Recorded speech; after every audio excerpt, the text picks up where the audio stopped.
Tripura Governor Indrasena Reddy Nallu inaugurated the cycle rally and peace rally on the occasion of World Tourism Day on September 27. Tourism Department Minister Sushant Chaudhary along with other officials were also present. The rally started from Ujjain Palace on this day. Bureau Report, Tripura News 8.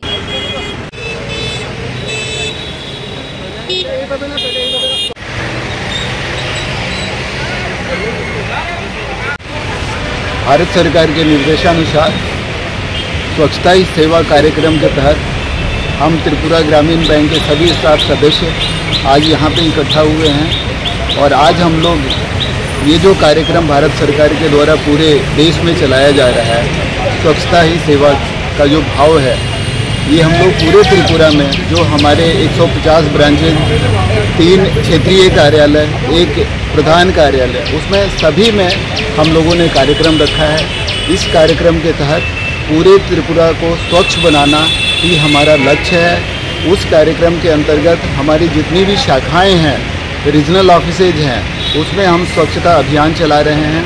इसके साथ ही साथ लोगों को जागरूक बनाने के लिए हम लोग नुक्कड़ नाटक की सभाएं भी आयोजित कर रहे हैं आज त्रिपुरा के 8 जिला कार्यालय, जिला डिस्ट्रिक्ट के अंतर्गत। तो हम आप लोगों से अपील करते हैं कि त्रिपुरा को स्वच्छ बनाने में हम लोगों की मदद करें। जय भारत, जय हिंद। Thank you.